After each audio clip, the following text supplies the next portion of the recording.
Tutors ভিডিওর পক্ষ থেকে সবাইকে স্বাগতম। টিউটরস ভিডিওর সকল লেকচার পেতে টিউটরস ভিডিও ইউটিউব চ্যানেলটি সাবস্ক্রাইব করুন।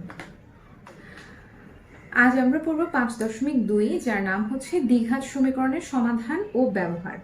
আচ্ছা, একটু করে আমরা জানবো যে দ্বিঘাত সমীকরণটা কি।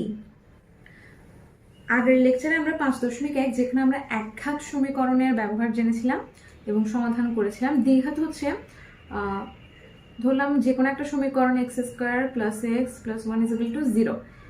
এখানে এই যে x², এখানে মাত্রা হচ্ছে 2, মানে ঘাত হচ্ছে কত? 2। আর এই x এর ঘাত হচ্ছে 1, দ্বিতীয় যে x তার ঘাত হচ্ছে 1। তাহলে এই সমীকরণের সর্বোচ্চ ঘাত হচ্ছে 2। এটাকে বলা হয় দ্বিঘাত সমীকরণ। অর্থাৎ কোন সমীকরণে চলকের সর্বোচ্চ ঘাত যদি 2 হয়, সেই সমীকরণকে বলা হয় দ্বিঘাত সমীকরণ। আজকে আমরা দ্বিঘাত সমীকরণ সম্পর্কিত কিছু ম্যাথ দেখব বইয়ের। প্রথমেই বইয়ের 24 নম্বর ম্যাথটা বলা আছে যে একটি আয়তকার ক্ষেত্রের মেঝের ক্ষেত্রফল 192 বর্গ মিটার। মেঝের দৈর্ঘ্য 4 মিটার কমালে ও প্রস্থ 4 মিটার বাড়ালে ক্ষেত্রফল অপরিবর্তিত থাকে। মেঝের দৈর্ঘ্য ও প্রস্থ নির্ণয়। আচ্ছা, তাহলে প্রশ্নটার অর্থ প্রথমে আমরা একটু বোঝার চেষ্টা করি। যে পাশে দেখাই, ধরলাম একটা আয়তকার মেঝে, এটা হচ্ছে আয়তকার মেঝে, এর ক্ষেত্রফল হচ্ছে 192 বর্গ মিটার। মেঝের দৈর্ঘ্য 4 মিটার কমালে, আমরা যদি 4 মিটার কমাই দৈর্ঘ্য, মানে দৈর্ঘ্য যদি 4 মিটার কমে এতটুকুতে আসে, আর প্রস্থ যদি 4 মিটার বাড়ায়, আর প্রস্থটা যদি এতটুকু বাড়ে, 4 মিটার বাড়ে, তাহলে ক্ষেত্রফল অপরিবর্তিত থাকে। তাহলে যে ক্ষেত্রফলটা আসে, এই যে এটার, এই ক্ষেত্রফলটা 192 থাকে। আমাকে বের করতে হবে মেঝের দৈর্ঘ্য ও প্রস্থ। তাহলে আমরা ধরে নিলাম যে দৈর্ঘ্যটা আমাদের জানা নাই, আমরা ধরে নিলাম দৈর্ঘ্য হচ্ছে x মিটার, আর ক্ষেত্রফল আমাকে দেয়া আছে কত? 192 বর্গ মিটার। আমরা জানি আয়তকার ক্ষেত্রের মেঝের ক্ষেত্রফলের সূত্র কি? ক্ষেত্রফলের সূত্র হচ্ছে আয়তকার ক্ষেত্রের দৈর্ঘ্য গুণ প্রস্থ। এখানে ক্ষেত্রফল হচ্ছে 192 আর দৈর্ঘ্য হচ্ছে x, তাহলে প্রস্থ আমার কত হবে? যে প্রস্থ = 192/x। তাহলে আমাদের প্রস্থ আসে এটা 192/x। তাহলে এখন সেকেন্ড লাইনে বলো যে মেঝের দৈর্ঘ্য 4 মিটার কমালে, তাহলে দৈর্ঘ্য ছিল x। এখন যদি আমি দৈর্ঘ্য 4 মিটার কমিয়ে দিই, তাহলে আমার দৈর্ঘ্য হবে x - 4। আর প্রস্থ 4 মিটার বাড়ালে আমার প্রস্থ এসেছে 192/x।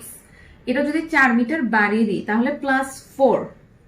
তাহলে যে ক্ষেত্রফলটা আসে, এখানে দৈর্ঘ্য ইন্টু প্রস্থ = ক্ষেত্রফল, এই কারণে গুণ = ক্ষেত্রফল অপরিবর্তিত থাকে, তার মানে 192 আগের মতনই।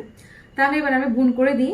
এটা যদি গুণ করি, তাহলে প্রথমে আসবে 192 + 4x - 192 × 4/x +- 192। এই পাশে 192, এই পাশে 192, তাহলে চলে যাবে এরা প্লাস মাইনাস হয়ে।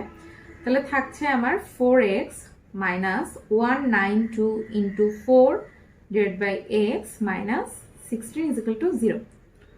আচ্ছা, এখানে আমি 4 কমন নিতে পারি, যেহেতু এখানে 4, এখানে একটা 4, এখানে 4 4 16 হয়। তাহলে 4 কমন নিলে আমার থাকবে x - 192/x - 4 = 0। এখন যদি আমি লসাগু নিই x, তাহলে আমার আসে x² - 192 - 4x = 0। এখন আর গুণ করলে x × 0, তাহলে এটা 0 হয়ে যাবে। এবার আমরা পরবর্তী স্টেপ দেখি। তাহলে আমার আলটিমেটলি যে সমীকরণটা আসলো দ্বিঘাত সমীকরণ, এই যে x² - 4x - 192,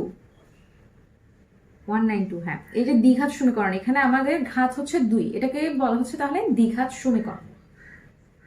তাহলে এখানে আমাদের মিডল টার্ম কত হবে? আমরা যদি 192কে হচ্ছে ভাগ করি 2 দিয়ে, তাহলে হচ্ছে 9 দুগুণে 18, 6 দুগুণে 12, 2 দিয়ে করলে 48, 2 দিয়ে করলে 24, 2 দিয়ে করলে 12, 2 দিয়ে করলে 6, 2 দিয়ে করলে 3।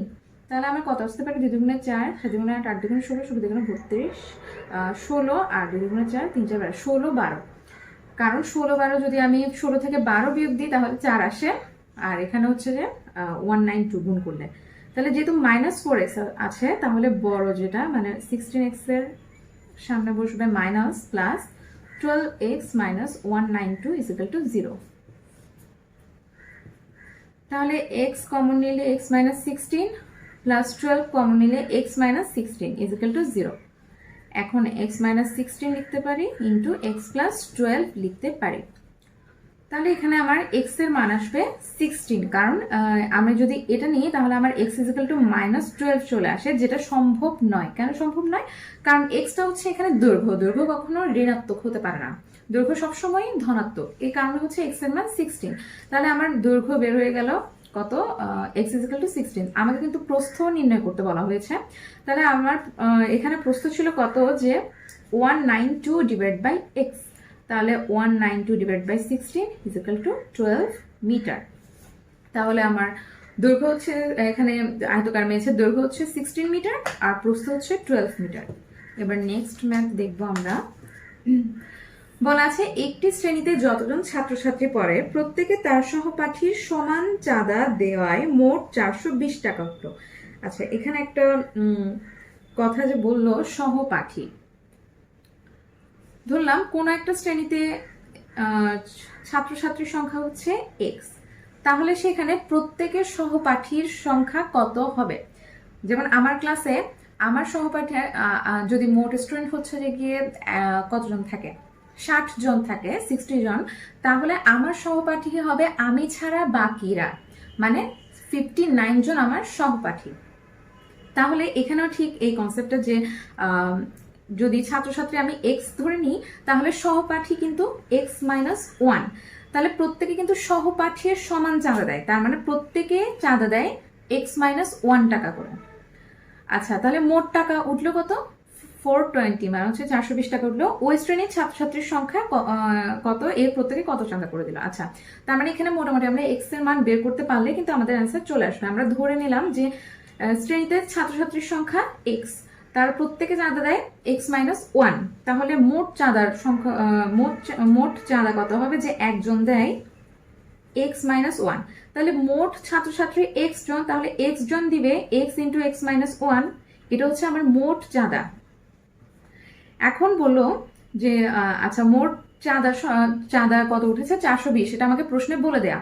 তাহলে x into x minus 1 equal to 420। এখন গুণ করে x স্কোয়ার মাইনাস x, এটা যদি এ পাশে নিয়ে আসি মাইনাস 420 ইকুয়াল টু 0। তাহলে এবার মিডল টার্ম যে 21x plus 20x equal to 0। আচ্ছা, তাহলে x কমন নিলে x মাইনাস 21 প্লাস 20 কমন নিলে x মাইনাস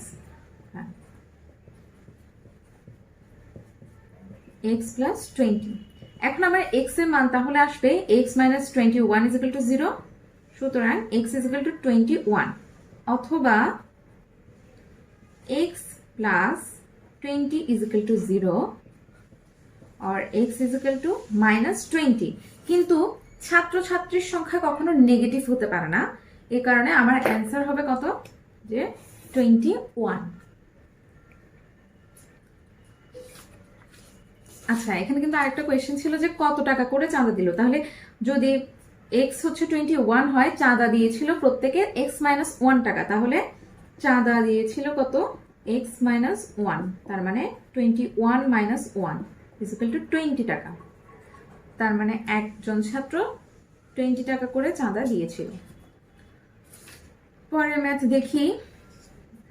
একটি শ্রেণীতে যতজন ছাত্রছাত্রী পড়ে তত পয়সার চেয়ে আরো 30 পয়সা বেশি করে চাঁদা দেওয়াতে মোট 70 টাকা উঠল।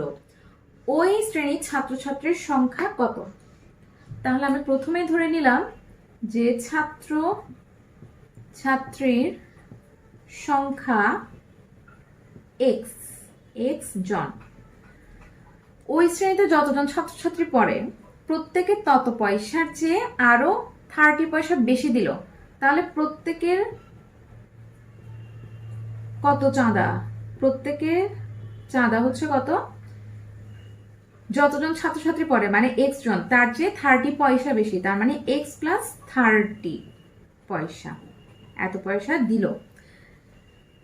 চাঁদা দেওয়াতে মোট 70 টাকা উঠলো, তাহলে একজন যদি চাঁদা দেয় এক্স প্লাস 30 পয়সা একজন দেয়, তাহলে আমার শ্রেণীতে ছাত্রছাত্রীর সংখ্যা এক্স জন, তাহলে এক্স জন কত চাঁদা দিবে? এক্স ইন্টু এক্স প্লাস 30 পয়সা, এটা হচ্ছে মোট চাঁদা। এখন আমাকে প্রশ্নে কিন্তু মোট চাঁদা বলে দেয়া আছে 70 টাকা, যেহেতু টাকা আর আমার এখানে হিসাবটা পয়সায়, তাহলে হয় আমাকে টাকাটাকে পয়সায় নিয়ে যেতে হবে, না হয় পয়সাটাকে টাকায় নিয়ে আসতে হবে, যে কোনো একটা করতে হবে।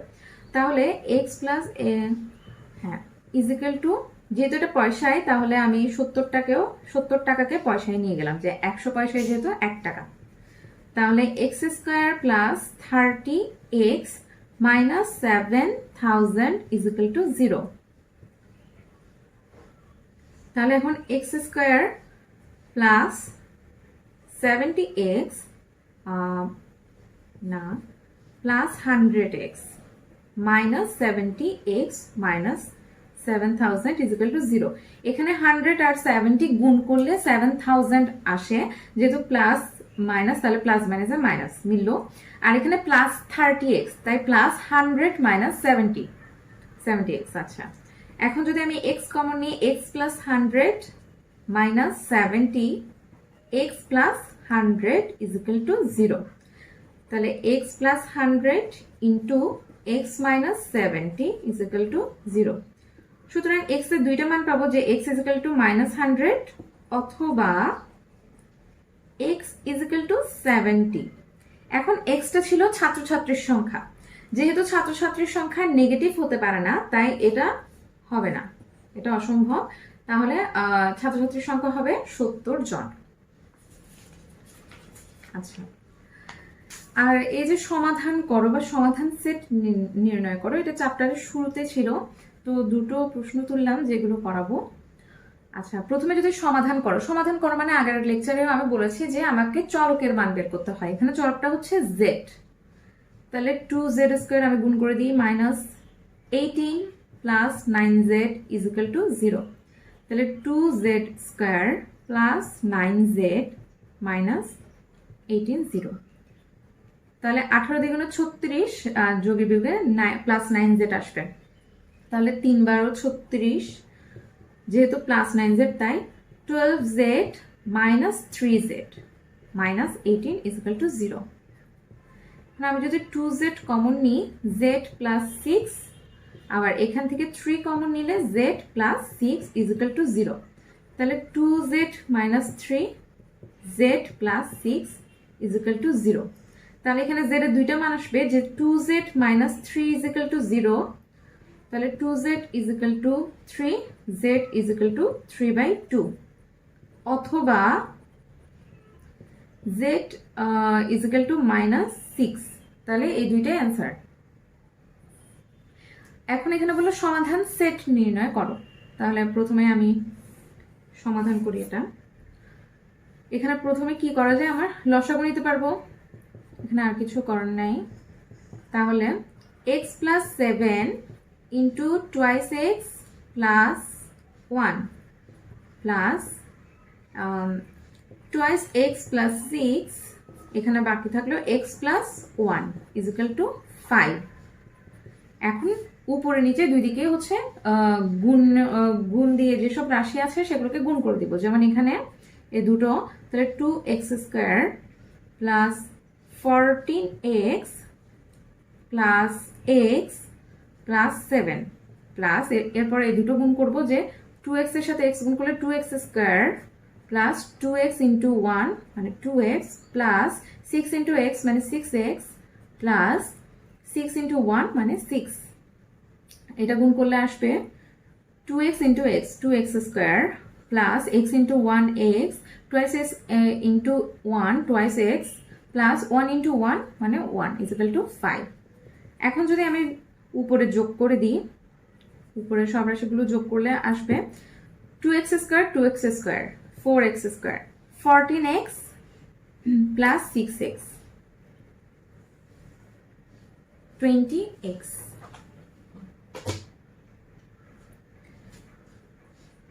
আচ্ছা 20x, সরি এখানে আরেকটা x ছিল, x হচ্ছে 14x, সরি হয়নি, 14x plus x 15x, 15x এর সাথে 2 যোগ করলে কত হয় 17x, 17x এর সাথে 6x যোগ করলে 23x, x এর 4টা টার্ম ছিল এখানে, প্লাস 7 প্লাস 6 হচ্ছে 13, আর এখানে 2x square plus 3x plus 1 equal to 5। এখন আর গুণন করে দিব 23x প্লাস 13, আর এটা আর গুণ করলে 5 into 2x square plus 3x plus 1।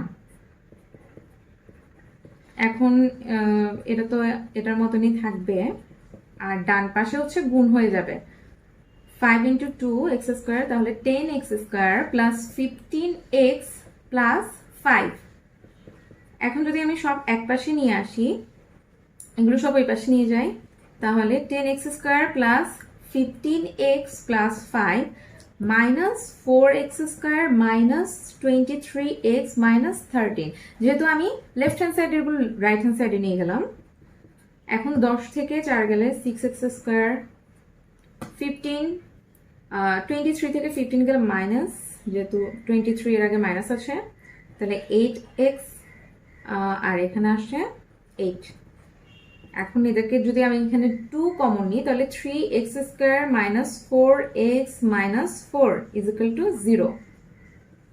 তাহলে 3 4 12, আর যোগ বিয়োগে আসবে আমার মাইনাস 4। তাহলে কি হতে পারে, 6 দ্বিগুণে যেহেতু 12, তাহলে 3x স্কোয়ার, যেহেতু মাইনাস 4x, তাহলে মাইনাস 6x প্লাস 2x, 6 থেকে 2 গেলে 4 মাইনাস 4 ইজিক্যাল টু 0। তো অন্য কালে ব্যবহার করি যে এখন যদি আমি 3x কমন নিই x মাইনাস 2, আবার যদি 2 কমন নিই x মাইনাস 2 ইজিক্যাল টু 0, তাহলে x minus 2 into 3x plus 2, তাহলে এখানে দুটো মান আসবে, একটা হচ্ছে 2 আর একটা হচ্ছে মাইনাস 2/3। তাহলে এই দুইটা হচ্ছে আমার অ্যান্সার। এখন আমাকে বলেছে কিন্তু সমাধান সেট নির্ণয় করতে, যেহেতু সেট বলা হয়েছে তাই আমাকে অবশ্যই এটা সেকেন্ড ব্র্যাকেটের মধ্যে প্রকাশ করতে হবে, যেটা আমি আগের লেকচারেও বলেছিলাম 5.1 এর লেকচারে। তাহলে সেট বলেছে মানে আমার থেকে সেকেন্ড ব্র্যাকেট দিতে হবে সমাধানগুলোর মধ্যে, আর যদি সেট না বলে থাকে সেক্ষেত্রে আমরা শুধুই উত্তরটা লিখে দিতে পারবো। আজ এই পর্যন্তই, ধন্যবাদ।